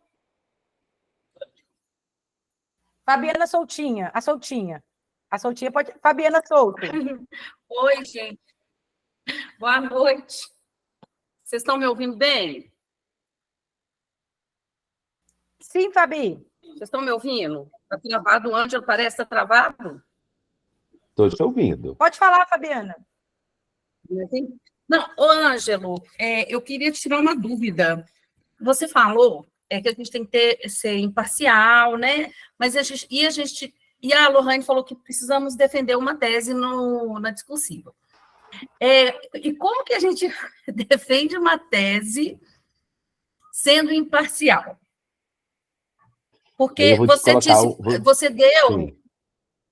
deu aquele exemplo sobre a esquerda e direita, né? O posicionamento político. Não lembro a palavra que você usou, que denuncia que a pessoa tem um lado. A gente não pode Quando fazer eu uso isso. golpe, por exemplo, é a mesma coisa. Vou te trazer um tema aqui que vai te tumultuar um pouco. O agro é pop, o agro é top, o agro é tudo. Lula ou Bolsonaro? Lula, ó, Bolsonaro. Nenhum dos dois, nós vamos falar do agro. Tá Ô, Ângelo. bom! Entendeu? Eu já pensei, é o Ô, Bolsonaro. Não, porque Olha é isso mesmo. só. O agro é pobre, o agro é top, o agro é tudo, mas o agro é tóxico também. Então nós vamos falar do quê? Nem de Lula, nem de Bolsonaro, do meio ambiente. E aí, o que está acontecendo? Aí eu volto lá no tempo, né? O que é que vê nessas terras? Aí falou, o que eu vejo nessas terras? Ah, eu vi os indígenas ali, vi tudo. Só que o que acontece? Depois que eu vi esse povo todo, eu comecei a carnificina de explorá-los. Então a gente não vai falar sobre Pedro Álvares, sobre as embarcações, sobre Portugal. Nós vamos falar sobre o explorado. Nós vamos defender esse tema. Então, por exemplo, quando eu penso na questão de saúde pública, por exemplo, numa questão de pandemia, a gente vai dizer o quê? Que o governo da época, por exemplo, ele teve um olhar pouco apurado para as questões da saúde. Então, às vezes, aquele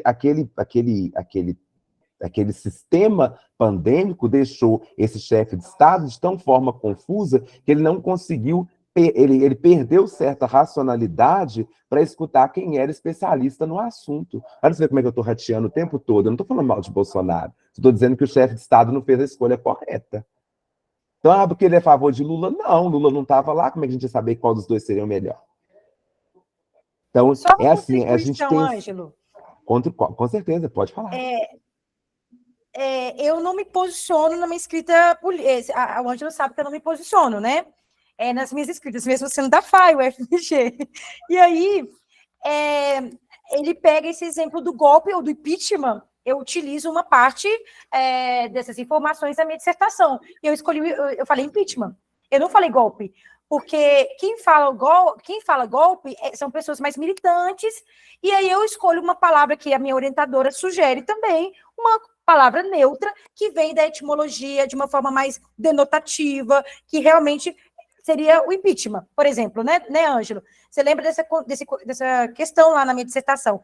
Então, eu não me posiciono, tá? Por vários motivos, dependendo de algum contexto. Em alguns outros contextos eu me posiciono, tá, gente? Não quer dizer que eu seja neutra, enfim. Mas, naquele momento, nós optamos por ter uma linguagem mais neutra, mas de uma forma impessoal, eu coloquei vários posicionamentos meus. Então, por exemplo, na hora que eu falo que hoje em dia, eu, Lorraine, defendo a tecnologia, né, enfim, mas eu escrevo assim, é notório que a tecnologia, a inteligência artificial contribui para o ensino, ali eu estou sendo pessoal, mas eu estou me posicionando, que eu sou a favor da tecnologia, beleza? Daniela?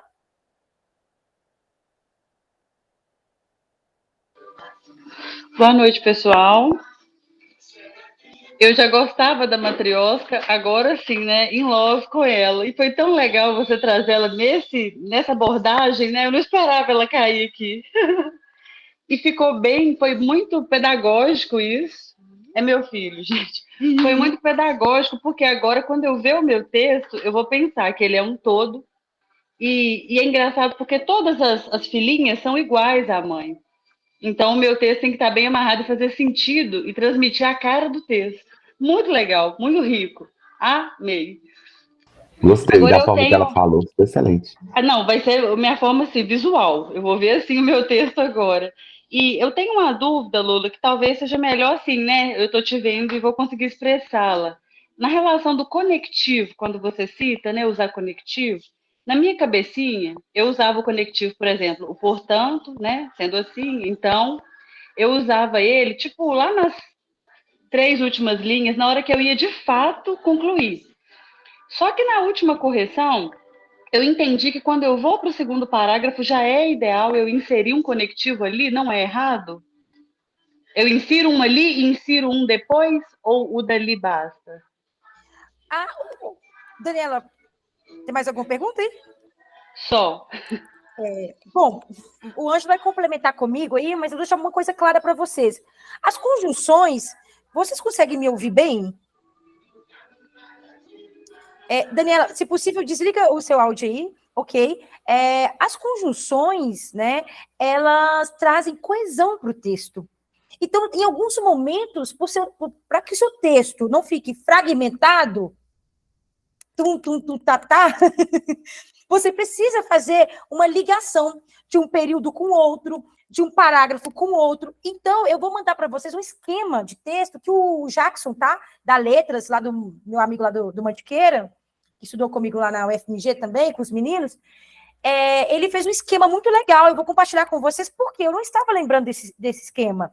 Ao visitar a Eila, ela falou assim, Lola, aquele esquema que você entregou ano passado na oficina, menina, ele me auxiliou demais nessa escrita agora. Falei assim, Eila, é mesmo o esquema que o Jackson me passou, que ele construiu. E aí eu falei, eu falei com ele, seu Jackson, compartilhe comigo. Ele me mandou material. Então nós temos um vínculo, gente, eu e o Ângelo, eu e o Jackson. E aí, quando a gente pensa no conectivo, por exemplo, eu estou escrevendo algo, mas eu quero gerar uma coesão. Então, se eu falo, diante do exposto, eu retomo aquilo que eu falei. Se eu falo algo e coloco assim, todavia, eu estou fazendo uma oposição. Então, para que eu compreenda conectivos, eu vou trabalhar isso com vocês mais para frente, eu preciso ler mais sobre coesão. A coesão legal, ela gera uma coerência. Pode contribuir aí também, Ângelo, trazendo uma fala sobre isso? Eu gostei muito da ideia do diante do exposto, porque eu pego o meu leitor desatento, porque às vezes o corretor está indo, ele vai, desenfreadamente, diante do exposto. Era exposto alguma coisa, peraí, deixa eu voltar. Então o conectivo ele é bom por isso, porque o conectivo geralmente, isso é uma dica assim, geralmente o conectivo ele vem o conectivo e vem uma vírgula, né? Então, por exemplo, diante do exposto, aí, na hora que eu faço essa pausa, eu volto. Qual que foi o problema que ele expôs? O que ele expôs? O que ele falou antes? Então, desse modo, também gosto muito de, nessa perspectiva, nessa linha de raciocínio, você está externando que tem uma linha de raciocínio que você defendeu e está seguindo ali, né? Então, nesse sentido, dessa forma, desse modo, então é muito bom colocar é necessário colocar os conectivos, porque eles vão amarrando esse texto e vão ajudando o meu leitor a me guiar. Eu vou dar um exemplo prático, que é, por exemplo, quando você vai mostrar para a pessoa onde que fica tal lugar, aí você fala com ela assim, você vira ali, mas eu vou com você. Você não vai conversando com a pessoa, um outro assunto qualquer, e fala com ela assim, mas daqui você está chegando, tá? É só mais um pouquinho ali. É esse direcionamento que você vai dando para o seu leitor. Você vai falar sobre os assuntos ali, mas você vai direcionando ele. Então, precisa de ter desse modo, nesse sentido, que o meu leitor vai entendendo. É dessa forma que ele está trabalhando. Igual o todavia, eu gostei. Um porém, porque o porém traz essa ideia de oposição, né? Tipo, é contrário. Então, é bom fazer é ideal que se coloque os conectivos. A gente até cobra muito isso. E também a questão dos pronomes, porque tem gente que gosta muito de usar, por exemplo, Lola, Lola, Lola, Lola. É ela, mas é a professora, é a mestra, é a mulher. Olha quantos substantivos eu coloquei para poder retomar, para a gente não ficar sempre na mesma palavra. Fabiana Souto. Gente, eu queria tirar uma dúvida. Vocês acreditam que seja possível a FGV repetir algum tema de redação de outras provas que ela já aplicou? Porque é bastante material que a gente precisa ler para contextualizar. Então, hoje a gente precisa, eu entendi que eu preciso de uma lei, né, para fundamentar e de um autor, referência. E naquele tanto de assunto ali. Então, eu vou ter que já ir na minha caixolinha, assim, fazer o planejamentinho, igual o Angelo falou, preparadinha. Nesse assunto eu tenho fulano de tal, vou lembrar dele na hora, e essa lei. Nesse assunto, mas eu fico pensando que se a gente eliminar pelas provas anteriores, se dá para a gente focar em outros temas, entendeu? Que é muita coisa. Primeiro direcionamento. A primeira coisa, a leitura atenta do edital. Eu preciso, no quesito Prefeitura de Belo Horizonte, estudar o módulo 2. No momento que eu estudo o módulo 2, ele já está te direcionando que o tema está relacionado àquele bloco. Mas não tem como repetir, porque a banca, ela trabalha com concepções contemporâneas, tá? Então, eu aposto que Gente, nem eu consigo repetir temas. Assim, temas assim. O tema, gente, pode ser o mesmo, que é educação, né? Assim, macro, geral, é educação. Mas a abordagem pode ser o seguinte: fale sobre inteligência artificial no processo de alfabetização. Fale sobre o numeramento matemático. Fale sobre. Entendeu? Então, assim, o tema, gente, é comum do módulo 2, mas a pergunta, que essa banca, ela não vai repetir uma mesma pergunta que ela colocou na prova de São Paulo, de Tocantins, do Ceará. Isso não. Nem eu, no meu curso, não faço isso. Né? Ângelo, o que você pensa sobre isso? Sobre essa questão do tema?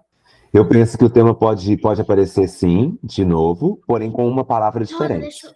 Sempre vai ter uma palavra que vai diferenciá-lo. Repetir, eles não repetem. Mas a questão do tema, eu penso sempre assim, igual quando foi interessante você ter dado esse exemplo, a gente pensar os autores, se eu for por eliminação, eu preciso entender o que está bombando, tá? Eu falo muito dessa questão de tendência pedagógica. A gente tem tendência pedagógica. Hoje é sala de aula invertida, hoje é... Nossa, eu usei essa palavra no artigo, mas eu já esqueci ela.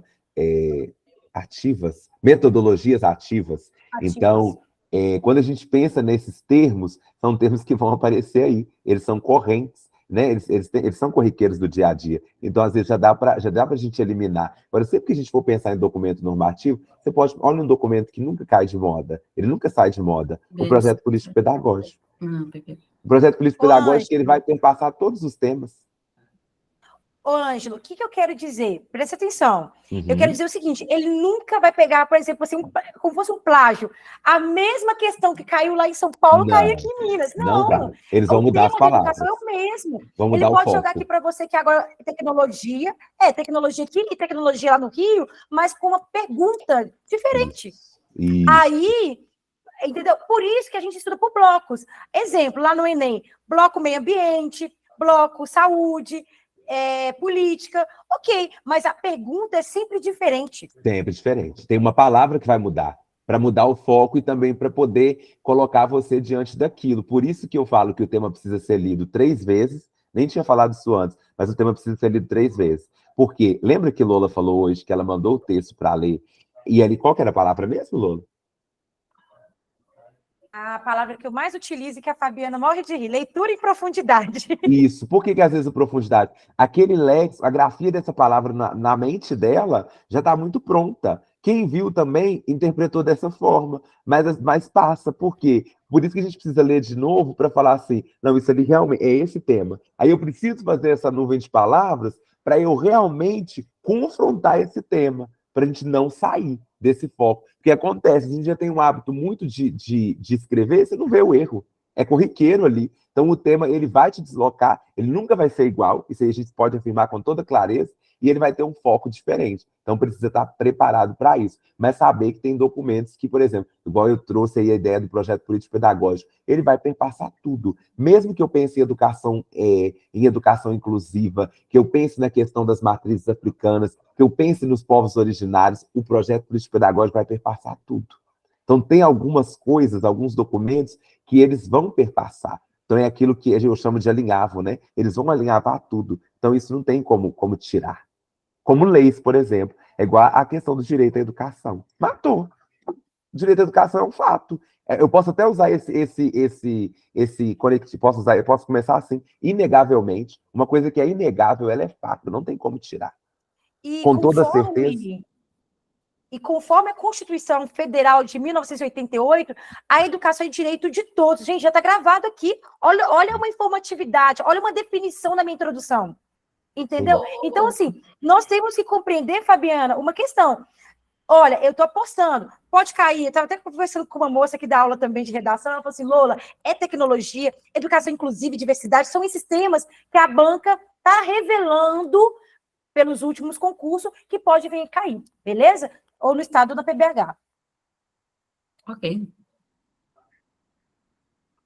Fabiana, ficou claro ou você tem... Não, ficou claro. Ficou claro. O Ângelo falou do projeto político-pedagógico e eu pensei na BNCC, que eu acho que é um documento tão recente e ele é tão abrangente.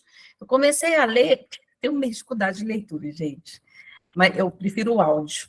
E, assim, para mim é muito melhor. Mas eu comecei a ler ali, mesmo sabendo que é grande, comecei a ler, eu falei, meu Deus, aqui tem tema aqui de discursivo aqui. Eu acho que a BNCC, ela dá base para muita coisa ali na nossa discursiva, né, gente? Isso. E aí, como eu gosto de fazer essas Fabiana, entradas, ela Fabiana, tem que entrar. tem. Eu vou até dar um exemplo, como eu gosto de fazer essas entradas, olha a ideia. Competência e habilidade. A Lola tem a habilidade de fazer um bolo de cenoura. Eu tenho a competência. O que é a competência? Olha isso, gente, guarda essa dica de ouro. A competência é o seguinte, eu sei pesquisar.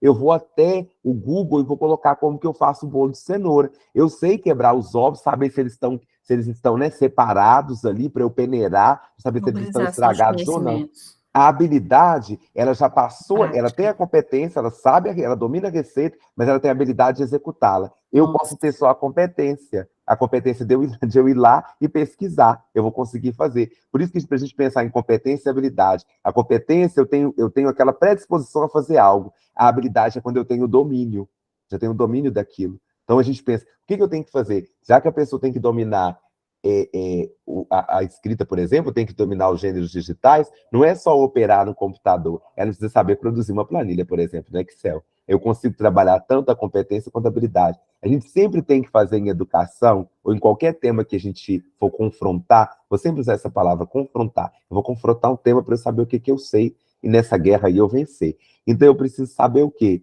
Sempre eu preciso trazer um exemplo prático. Eu tenho que desmembrar isso, tirar desse pedestal, sabe, desse obstáculo que é muito alto, eu tenho que trazer para mim. Então eu sempre tenho que trazer alguma coisa que é mais próxima do meu cotidiano, né? Do real. Agora eu vou passar a falar para a Jeane e depois para a Carla, beleza? Vai lá, Jeane.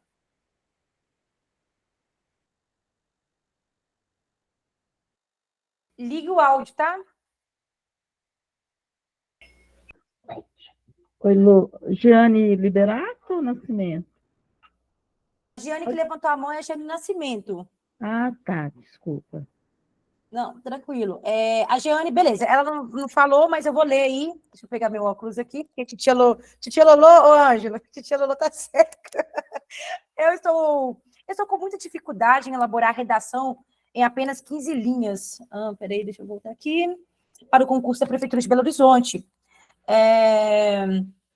Então, ela está querendo saber a questão da estrutura e tudo. É o treino, e aí eu vou te mostrar, Jeane, a minha redação, a redação da Fabiana, que também, acho que a Fabiana ficou com 58, aliás, ficou com 60, para você compreender como que elas conseguiram trazer a introdução, o desenvolvimento e a conclusão dentro de um texto de 15 linhas a 20 linhas, que foi ano passado. Vou mostrar para vocês. Mas como que eu crio essa habilidade? É no treino, é numa constância, é lendo, é escrevendo, entendeu? Porque não há uma fórmula pronta, beleza? Carla, Lola, pode posso falar, minha completar, amiga? Lola? Pode, por favor. E também fazendo o exercício, fica a dica para todos vocês, de limpar, da limpeza mesmo, de parar. Estou vendo aqui que tem muitas palavras repetidas, vou tirar. Estou vendo aqui, no meu rascunho eu já faço isso. Estou vendo aqui que esse termo eu posso diminuí-lo, então já vou diminuí-lo. Já vou fazer dessa forma. Eu aqui, no próprio texto dela aqui, ó, quando ela fala assim, estou com muita dificuldade em elaborar a redação em apenas 15 linhas para o concurso da PPH. Como eu separaria introdução, desenvolvimento e conclusão? Seria 15 linhas para um? Aí ela poderia ter colocado só aqui no final. Seria essa quantidade de linhas mesmo? Em vez de colocar para um, tá vendo? Eu estou tentando diminuir as coisas. A gente pode tentar diminuir o texto. Estou dando esse exemplo aqui porque é básico, mas a gente pode tentar diminuir. Ô, Ângelo. Oi. Deixa eu te falar uma coisa. Eu lembro que nós participamos das bancas das pessoas que a gente trabalha revisando, né? E eu alerto todos. Cuidado com o resumo. A banca vai implicar com o seu resumo. A gente percebe na hora da revisão aquilo. Sim. E sempre chega lá, ou na presencial, ou na defesa online, aí a pessoa fala do resumo. Gente, é isso mesmo, essa limpeza. É você começar a eliminar repetições. Eu conversei esses dias com o pessoal da Wendy, eu falei assim, a primeira coisa que você precisa apurar é o seu olhar. Olha, eu estou repetindo. Olha, em vez de eu repetir toda hora professora, docente, eu vou retomar com outro, com pronome. Eu vou usar, por exemplo, um sinônimo. Então, ali, você vai eliminando no momento que você faz o processo de revisão. Lola, você precisa revisar seu texto. Antes de enviar para mim, por exemplo, a pessoa não revisa. Eu vou entregar mais um ouro, então. Eu tô falando que essa semana a gente tá que entrega. Eu fui fazer uma tutoria outro dia, falei isso com o Diogo lá. Quer ver? Olha o que vocês podem fazer antes de mandar o texto para a Lola. Ela falou de resumo e me veio isso à mente. Eu acabei de fazer meu texto. O meu texto fala sobre o quê? Faz essa pergunta. Leia o seu texto fazendo essa pergunta. Você pode fazer 3 perguntas depois que terminar seu texto, para você ser crítico com ele mesmo, com seu próprio texto, consigo mesmo. O meu texto fala sobre o quê? Se você conseguir responder essa pergunta, você vai ver que você está no tema. O meu texto fala sobre o quê? Depois, vocês falam, por exemplo, se vocês falarem assim, ok, Lola, então o meu texto fala sobre o quê? Quando eu falo o meu texto fala sobre o quê, eu consigo entender o que eu estou fazendo. Depois disso, outra pergunta que a gente pode fazer, o meu texto atendeu a todos os objetivos? Como é que eu vou saber quais foram os objetivos solicitados por mim? Eu preciso saber se tudo, isso mesmo, Fabiana, se tudo que eu coloquei ali, se tudo que eu estou ali contemplou o tema, completou, então eu posso. Então a primeira pergunta é, o meu texto fala sobre o quê? Depois, o meu texto contemplou todos os objetivos? Aí depois a última pergunta que a gente pode fazer é o quê? O meu texto, ele é coeso e coerente? Ele traz coesão e coerência? Por que eu penso muito nessa questão da coesão e coerência? Porque vamos supor, se a gente fala assim, eu li um texto essa semana, acho que foi fazendo correção mesmo, que eu falei com uma pessoa assim, esse aluno da tutoria, você fez uma coisa contraditória. Ele fala assim, que existem poucos investimentos, não, que se falava pouco sobre o tema de políticas públicas, mas que existia, era um número muito grande de campanhas sobre políticas públicas. Aí eu falei assim, mas se lá você falou assim que tem pouco conhecimento, depois tem um investimento em muitas campanhas, se você foi contraditório. Quando a gente faz isso, a gente perde o texto. A gente perde totalmente a nossa linha de raciocínio. Então a gente tem que tomar muito cuidado também com essa questão de não ser incoerente. O que é essa incoerência? Se eu falei, por exemplo, de uma educação inclusiva, e aí lá, por exemplo, estou falando de uma educação inclusiva para cadeirante, e aí eu falo que naquele contexto eu falo que não se deve pensar em colocar rampa, significa que eu estou fazendo o quê? Eu tô usando um termo incoerente. Véio. Eu falei de educação inclusiva para cadeirante e não pensei em rampa, nem em elevador. Como que isso fica? Deixa eu ler a segunda pergunta aqui. As bancas trabalham com concepções contemporâneas. Qual palavra substitui por atualmente? Lohane gosta muito dessa. Nos dias de hoje, né, Lola? Na atualidade, nos dias de hoje. Sim, nos dias de hoje, é porque lá no Santa Maria eu lembro que os meninos gostavam muito e é isso mesmo. Ô Ângelo, deixa eu te falar uma coisa. Tem a Carla para falar, a Giane Liberato também. Pode falar, Carla? Primeiro, aproveitar a oportunidade, né? Ângelo, consegui! Tô indo pro segundo! Aleluia, ainda bem que deu certo. Deu certo! Muito eu não feliz por vou você. a câmera, gente, porque hoje foi dia de banho de mangueira. Então, assim, meu cabelo tá naquela situação, viu? Para ver o Ângelo, eu queria estar assim, mais arrumadinho. Ô, gente, que honra. Então, eu não tive como participar do plantão, eu estava trabalhando, foi aniversário da UMEI, mas aí eu tenho essa dúvida. São 15 linhas. E, às vezes, documentos normativos, eles têm um nome extenso. Então, Base Nacional Comum Curricular, Lei de Diretrizes e Bases da Educação. São documentos que a gente tem que falar ele por completo. A gente não pode colocar somente a sigla. Projeto Político Pedagógico. Então, assim, às vezes eu fico refletindo.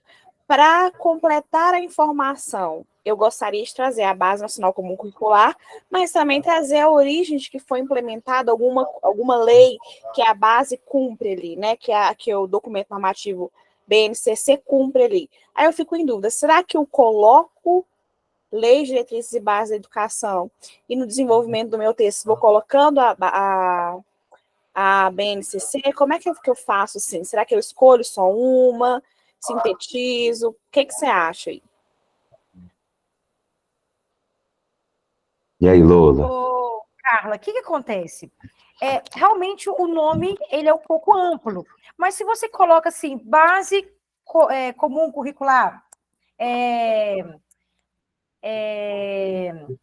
diretrizes e bases da educação, enfim, se você coloca primeiro o nome e a sigla, ao longo do caminho você utiliza só sigla, entendeu? Você tem 15 linhas, né? E você já fez a prova, passou, foi nomeada, você sabe que é possível, né? Porque, por exemplo, nós temos 2 questões discursivas para quem é professor. Então, por exemplo, quando a gente pensa em leis, nós temos que ter a mente o seguinte: qual que é a lei mãe? Qual que é a lei que a partir dela cria-se outras leis, Carla? Então, tem a Não, a Constituição pergunta. e a LDB. Não. A pergunta é, só responde uma, tá? Qual que é a lei mãe? Qual que é aquela lei que rege as outras? LDB. Não, no Brasil. Constituição.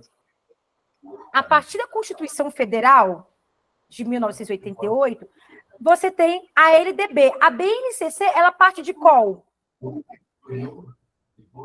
O documento BNCC parte de qual lei?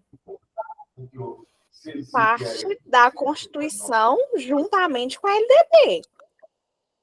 Da LDB, não, parte da LDB. Beleza. Isso. Está entrelaçado juntas, tá? Mas vamos imaginar, por exemplo, assim, nós temos a Constituição Federal, depois a LDB e depois a BNCC, que é um documento. Então, você pode ter ali nos seus argumentos a própria LDB. E, claro, citar a BNCC para falar de uma competência, de uma habilidade, enfim, do cuidar e educar e outras coisas mais em profundidade, mas você sabe que você consegue, sim, 15 linhas, e no treino você vai percebendo que é possível você argumentar. Agora, é claro, vai colocar o nome completo, né, ou a maior parte do nome, né, se o nome for muito longo, mas depois colocando somente a sigla.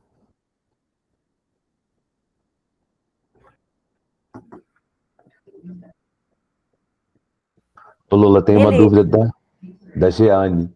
Outra Pode dúvida. falar, Jeane. As 2 questões enunciado para elaborarmos a redação, temos que fazer uma redação de 15 linhas para cada pergunta, ou podemos responder as 2 perguntas em 15 linhas? Ô, Jeane, neste material nosso do Treino Agora, eu pedi para escrever em uma só, vai ser, a partir de agora, uma só discursiva, tá? Só que, lembrando que no concurso você tem 2 questões. Quem fez prova ano passado da PBH, 2 questões. Uma foi sobre leitura, a outra foi sobre a questão do numeramento matemático. Lá no dia da prova, tudo pode acontecer. Pode ter uma questão falando sobre formação docente, a importância da formação docente, e uma outra falando sobre uma prática docente na escola. Entendeu? Então, depende aqui. No nosso curso, você tem que ler a proposta, e lá no nosso curso eu deixo bem claro essa informação. Quem pegou a proposta 3, por exemplo, e leu, já entende o enunciado, beleza? Mas atente-se no dia do concurso. Há 2 questões. Eu falo isso porque, ô Ângelo, nós tivemos uma pessoa que ela se confundiu na hora da prova da Prefeitura de Belo Horizonte, entendeu? E tem pessoas que, por exemplo, não participaram de nenhum tipo de treino, fez uma questão e a outra não sabia responder, porque não estudou sobre o assunto, né? Então, o tempo inteiro é estudar o módulo 2 especialmente, porque você vai se preparar para a prova objetiva e para a prova discursiva. Bacana? A Jane Liberato quer fazer uma pergunta. Pode ligar o áudio aí, Jane.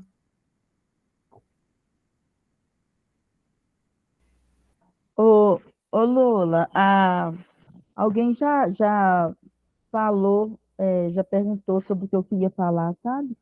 Essa questão mesmo de ser apenas 15 linhas para a resposta e a gente ter que falar o nome do documento inteiro, sabe?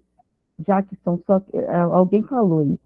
Mas outra dúvida também é que, às vezes, nas 2 correções, aí você, não sei, né, quem corrigiu, fala assim, você podia ter aprofundado mais, poderia ter aprofundado mais.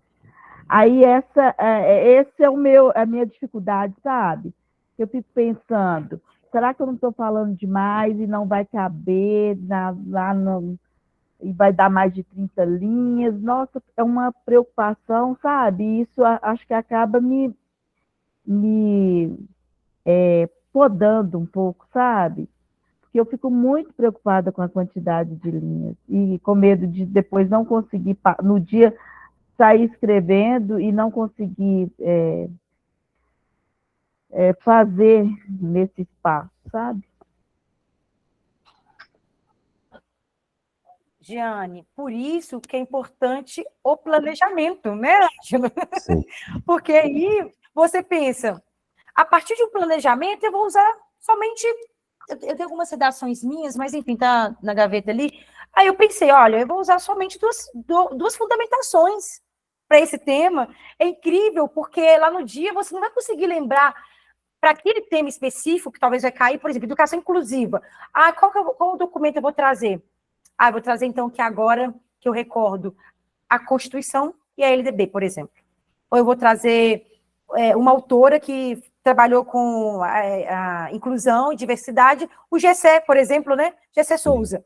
Ah, ótimo, vou trazer o Gessé Souza e vou trazer a LDB. Só que quando eu falo escrever em profundidade, é sair da zona de conforto, é sair de um posicionamento comum e trazer um posicionamento mais crítico sobre o assunto. A Ariadne, por exemplo, ela conseguiu em um período, por exemplo, em uma frase, trazer algo profundo. Ela conseguiu usar palavras-chave, por exemplo, ensino integral, porque quando falava da educação integral, ela retomava a BNCC. Na hora que ela utilizava vocábulos como educação significativa, sabe? Ela saiu do senso comum e escreveu de uma forma mais acadêmica. Então, o treino, ele se torna importante por isso, porque agora foi a primeira redação. Semana passada, a segunda. Estamos na terceira. Poxa, eu vou avançando e você vai pegando isso com a prática. Então, por isso que é bom você treinar. E que bom que você faz parte desse treino. Pense se você não tivesse um treino mais profundo em escrita, você talvez não passaria. Ou, exemplo, talvez eu não passaria. Entende? Por isso que é importante você anotar a sua evolução. Mas, como que eu consigo fundamentar? Por meio de leituras, por meio de uma bagagem, por meio de escritas, por meio de citação. E isso é eu que vou ensinar para vocês? Não, isso é vocês. É a autonomia de vocês, a leitura de vocês, porque os vocábulos, e o Ângelo falou a palavra certa, o léxico, né? Os termos utilizados. É você que vai construir o seu repertório. Repertório é seu. O Ângelo sabe, porque ele escreve comigo. Ele sabe assim, Lola, eu tô te vendo no texto. Não é, Ângelo? O Ângelo, eu vejo a Lola no texto, porque eu tenho um vocábulo totalmente diferente do Ângelo. E ele tem um vocábulo totalmente diferente do meu. Ele é muito mais literário, não é, Ângelo? Pode contribuir aí. E eu penso nessa questão de quando ela falou assim, quando a corretora disse, né, para aprofundar mais. Um exemplo simples, para a gente saber dessa questão de aprofundar. Quando eu pego lá por exemplo, esses hambúrgueres, ou essas coisas que a gente esquenta no micro-ondas, né, que a gente aquece lá. O que é o mais profundo ali quando eu procuro naquele texto? Vamos ver se alguém sabe me responder. Quando eu vou ler aquele texto de instruções lá na hora que eu vou aquecer uma lasanha, um escondidinho, qualquer coisa, o que mais me interessa, gente? O que é o mais profundo naquele tipo de texto? Vamos ver se vocês vão saber.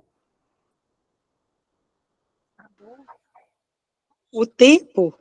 Exatamente. Bateu, foi gol. A gente não pode chutar na trave. É isso, é o tempo. É o mais profundo. Então, por exemplo, quando eu penso em letramento, o que é para eu aprofundar, qual que é a palavra mais importante quando eu penso em letramento? Qual que é o termo mais importante quando eu penso em letramento? Pode chutar, gente. Escrita? Pode ser escrita também, mas quando eu penso em letramento, eu não penso muito na questão de apropriar, quando se torna próprio, não é um domínio? Tá vendo? Então, para eu conseguir pegar algo em profundidade, eu tenho que pensar o que é mais importante. Sempre eu tenho que pensar o que é mais importante. Se eu vou por eliminação, eu vou tirando aquilo que é menos importante e vou pegando aquilo que é mais importante. Aí eu consigo aprofundar, né? Eu consigo aprofundar dessa forma. Eu vou passar a fala para a Érica, e a Tatiana fez uma pergunta. Nós teremos no nosso cronograma uma aula só sobre argumentação, tá?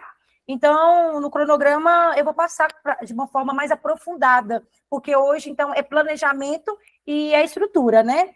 E aí, lembrando, Ângelo e companhia, que em relação à estrutura, gente, se nós temos, por exemplo, uma redação do Estado com 30 linhas e 4 parágrafos, um para introdução, 2 para o desenvolvimento, uma para conclusão, faz o cálculo, 30 dividido por 4, vai dar mais ou menos 7 para cada um e a última 8.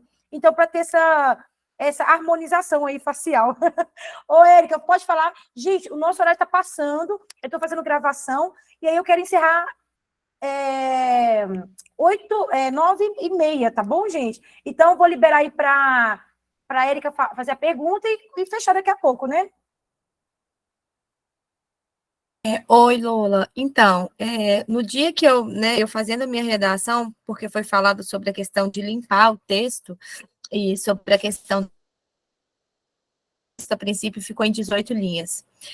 Então, eu saí depois que eu concluí ele, eu saí tirando aquelas palavras que estavam excedendo, até que eu consegui chegar nas minhas 15 linhas. Eu quero saber se isso é um procedimento correto.